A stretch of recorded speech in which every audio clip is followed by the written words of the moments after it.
carton plein pour le premier match de Coupe du Monde féminine programmé au Stade des Alpes. La rencontre Brésil-Jamaïque s'est jouée à guichet fermé dans une ambiance de folie.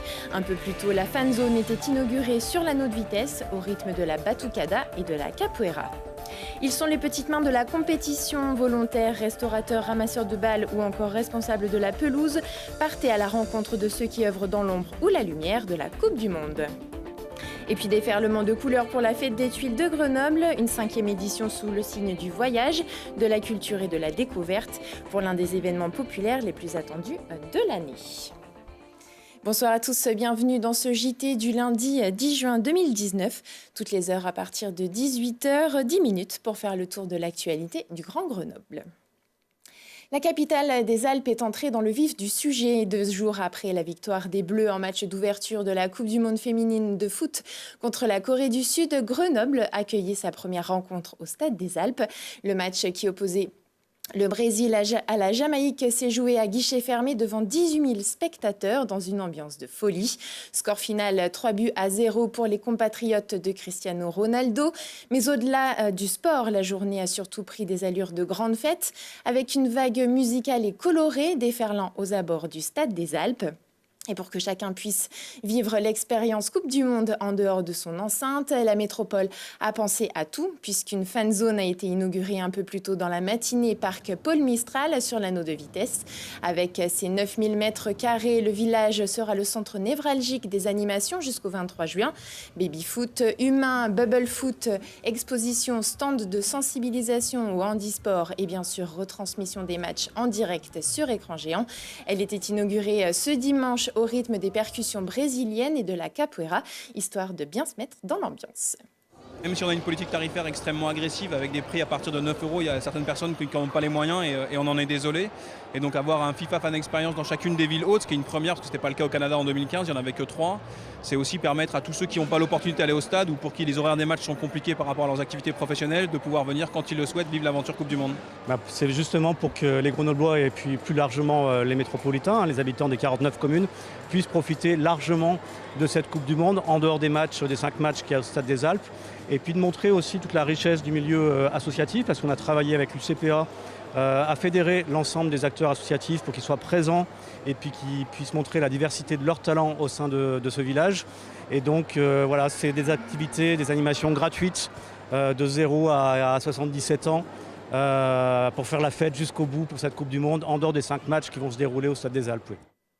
Et le village FIFA Fan Experience sera ouvert tous les jours jusqu'à 23h. L'accès est entièrement gratuit. Retrouvez le programme complet des animations et des retransmissions sur le site lametro.fr/Coupe du Monde.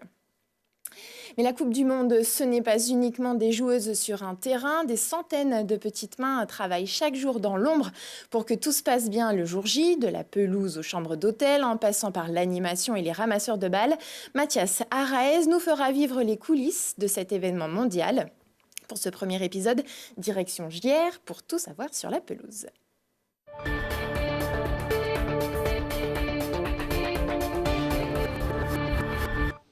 Ils et elles font la Coupe du Monde, et oui, parce qu'il faut se mettre au standing d'un événement comme celui-ci à Grenoble. Et je suis justement avec Stéphane, qui est le responsable des espaces verts de la mairie de Gières. Bonjour Stéphane, alors qu'est-ce qui a été fait pour que cette pelouse soit aux normes pour accueillir aujourd'hui les Brésiliennes ? Eh ben, il y a eu pas mal de travaux depuis plusieurs mois. Alors pour que ce soit aux normes, il y a les dimensions spécifiques sur la tonte, pour les changements de couleur, une tonte dans un sens, dans l'autre et ainsi de suite. Ça c'est vraiment pour être sur les spécifiques FIFA. Et puis autrement, en amont, depuis 3 ou 4 mois, on a pas mal de travaux spécifiques qui sont effectués, des perçages, des perforations, du sablage, des tontes régulières avec des tondeuses hélicoïdales. Voilà, après on rentre dans la technique un petit peu. Alors justement, un gros travail, quelle va être son utilisation sur toute la durée de la Coupe du Monde à Grenoble ? Alors l'utilisation, c'est uniquement pour les entraînements. Dans un premier temps, l'équipe du Brésil. La semaine prochaine, on aura le Canada qui va venir sur 3 ou 4 entraînements. Et en 3e semaine, ça sera une équipe qui se sera qualifiée pour les 8e de finale. Peut-être l'Allemagne ou peut-être pas, on ne sait pas pour l'instant. Voilà. Alors ça vous a demandé un gros travail pour mettre cette pelouse aux normes ? Oui, ça demande une assiduité sur l'entretien parce qu'on sort de période de végétation. On est arrivé en période de végétation, donc on avait un terrain qui était très très abîmé pendant cet hiver. Et maintenant, avec les différents travaux, on arrive à ce que vous voyez derrière. Bon, en tout cas, félicitations pour ce travail. On vous souhaite à tous une belle Coupe du Monde. Et sachez que Grenoble accueillera encore 4 matchs d'ici au 22 juin, date du 8e de finale de la Coupe du Monde. Prochain rendez-vous le 12 juin à 15h. Le match opposera le Nigeria à la Corée du Sud, adversaire de l'équipe de France. On ferme la page foot avec ces soupçons de match truqués qui pèsent sur la rencontre du 17 mai dernier entre Sochaux et Grenoble. Le parquet de Paris a ouvert une enquête pour escroquerie en bande organisée, corruption active et passive et association de malfaiteurs. Le FC Sochaux, qui jouait son maintien en Ligue 2, s'était imposé 3-1 face au GF38. Ils se sont préparés durant des mois pour offrir la plus belle des fêtes aux Grenoblois. Samedi, association, école et artistes s'étaient donné rendez-vous pour la 5e édition de la Fête des Tuiles, un rassemblement populaire et festif qui prend ses quartiers cours Jean Jaurès et Libération. 2 kilomètres d'ateliers, de jeux, de musique et de sport sur le thème cette année du voyage et de la découverte. Pierre Mouny. C'est devenu un rendez-vous incontournable à Grenoble. La fête des Tuiles, c'est beaucoup de monde, un cours Jean Jaurès sans voiture et surtout une belle occasion pour venir découvrir des sports moins médiatisés. La fête des Tuiles, ça nous permet, ça fait une vitrine pour faire découvrir ce sport. Qui est peu représenté à la télé et puis qui se fait dans des salles d'armes, donc pas à la vue du public en général. Donc là, ça nous permet de faire découvrir notre sport à un vaste public. Et alors nous, ça a un intérêt encore plus grand parce que notre école de hockey se situe boulevard Joseph Vallier, donc qui est assez proche finalement d'ici. Et comme la fête des Tuiles rayonne dans le quartier, du coup nous ça a un énorme intérêt, un énorme impact sur notre école de hockey directement. Une journée où les commerçants sont aussi invités à participer. Pour les employés de ce salon de coiffure, c'est le bon moment pour prendre l'air.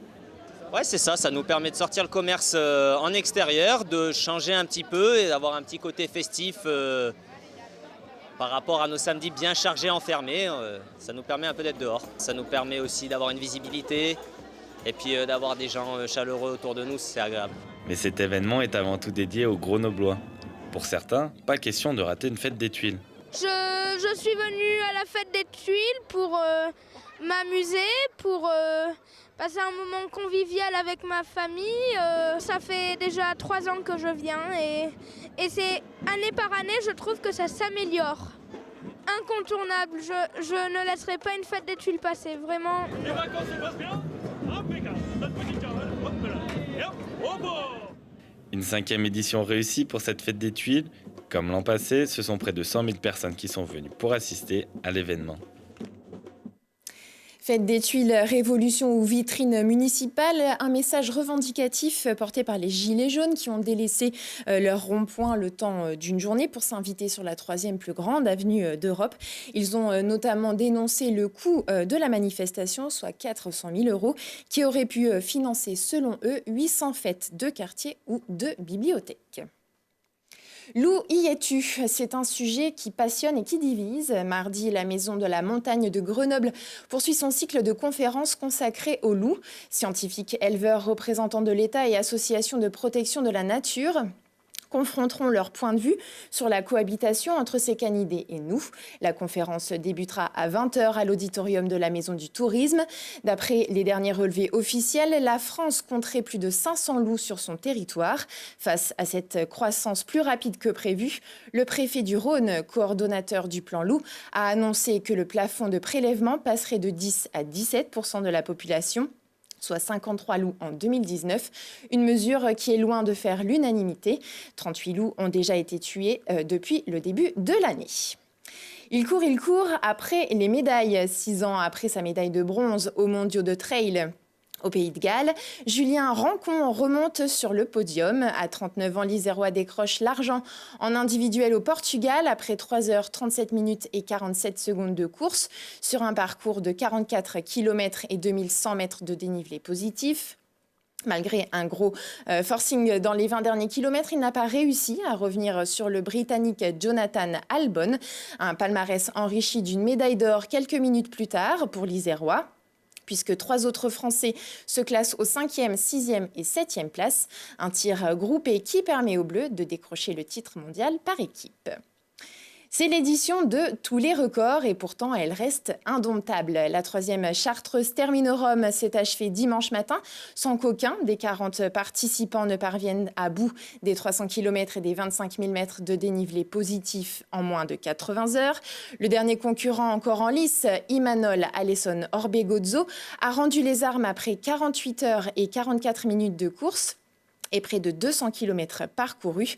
Le Basque est tout de même le premier de l'histoire à boucler 3 des 5 tours et à récupérer un livre dans le 4e. Une femme inscrit également son nom au livre des records de la Terminorum, la chartrousine Alexandra Rousset, qui termine pour la première fois une boucle en 14h28 avant malheureusement d'abandonner dans la 2e. Summer is coming. On se quitte avec ces images tournées à 2642 mètres d'altitude. Il était le dernier grand col des Alpes, encore recouvert de son blanc manteau. Le Galibier est de nouveau ouvert à la circulation. À l'arrivée, c'est un peu la cohue sur le parking entre les motos, les vélos, les camping-cars et les voitures. Ce géant des Alpes qui relie Saint-Michel-de-Maurienne en Savoie à Briançon dans les Hautes-Alpes va désormais faire l'objet de toutes les attentions pour être le plus beau le 25 juillet prochain, pour la 18e étape du Tour de France. Prochain rendez-vous avec l'actu dans 1 heure et en replay sur télégrenoble.net. Très belle soirée à tous.